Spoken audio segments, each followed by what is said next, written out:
So how was that? Yeah. Well, there was this profound sacredness that I am, a deep stillness, an ecstatic bliss, which eventually just becomes a calm joy that is ever present. It's who I am. It's who we are. Essence of who we are. Yes. Regardless of what's taking place in the life situation. Regardless of what's happening with the body named Katie and the life situation. It's always here. We don't have to attain it. It's ever present. And it's caused by nothing. How could it be? It's already here. And we speak of eternal joy. Well, if it's eternal, it certainly must be here now. Yet we believe we only can realize that by grace. Mm-hmm. Well, this is an interesting question that you're pointing to. Yeah. Because as soon as there is a practitioner who is trying to become something or to realize in the future something more of who they are, you've moved into time and experience. And that's how we have really gone about life and everything. We would like to learn German, and so we take classes and we learn how to conjugate the verbs and all of the vocabulary, because in the future we want to speak. Well, this is not the way to go about enlightenment and awakening. It's become more fully aware and conscious, first, of what is already here, but at some point it will naturally shift to that personal reference point, I. Who is that? Yeah. Is it true that it's pointing to the body only? Mm-hmm. Who are we really at the core? So the question is, who am I? Like yes. Ramana Maharshi yes. said, yeah. And I've used that in the teachings frequently because it is so successful. You know, it's not particularly a method, and it's not a question that you ask intellectually or philosophically, you know, who am I? Mm-hmm. And then think about it.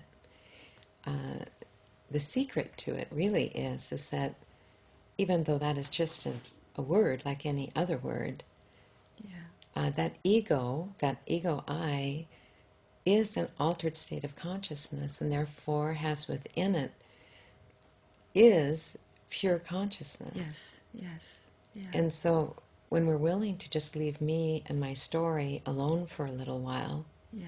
You know, in the past we're trying to make a better false self, mm-hmm. a happier false me. Mm-hmm. But this comes what is prior to me and my story. Yeah. Who are you before the idea of I am the body? Yes. And when you ask that question, mm-hmm. if you need a reason for why it works, mm-hmm. is that it immediately removes that reference point, the I, the false I. And the veil drops. And, you know, it may be only a glimpse. Yes. And this is actually quite normal for people. You know, they may have a glimpse of this, a satori perhaps. Mm-hmm.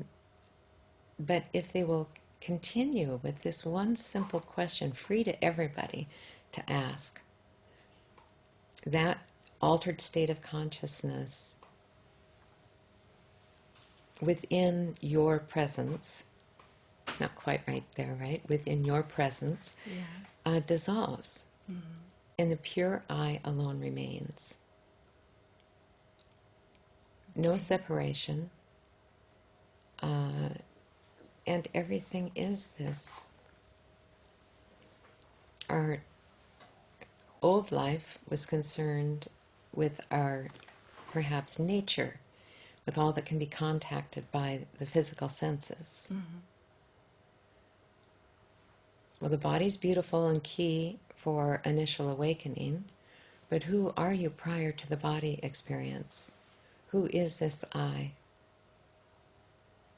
And if you will ask this question, and instead of seeking enlightenment, actually Just seek ask that. this question. Yes. Yes. Yeah.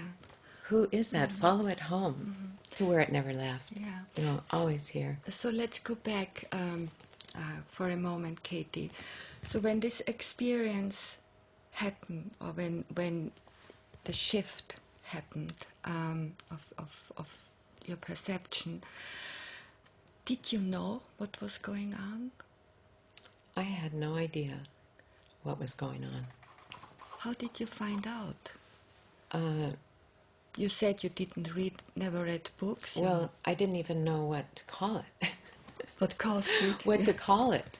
Oh, right. You know, you need at least awakening or enlightenment or self-realization Yes. to go looking for a guide. But you see, that was the blessing of it. It was impossible to pick up concepts or any beliefs. I looked for spiritual teachers and met with them, and clergy, Yes. and psychologists, and even psychiatrists, to ask, this question, what has happened? And also to communicate, that just as we wake up from a nightmare Yes. and feel completely relieved to discover that we've only been dreaming, Yes. everyone can wake up from this daytime dream of the mind to realize that who we actually are and have forever been, completely beyond this divided mind, its emotions, and the body. It was interesting because when that happened to you, you went through quite a rough time. Your identity was stolen, and that is interesting. Experience with what happened, and your daughter had a car accident, and you lost there your is business. the falling apart. And it was completely falling apart, and or rather than, now I can look at that those were not times of destruction, but rather more like the cocoon of the butterfly falling away. Yes, yes. The greater life that we are just made way for the new. Every aspect of my life transformed. We don't go about transforming our life situation to be in alignment as this.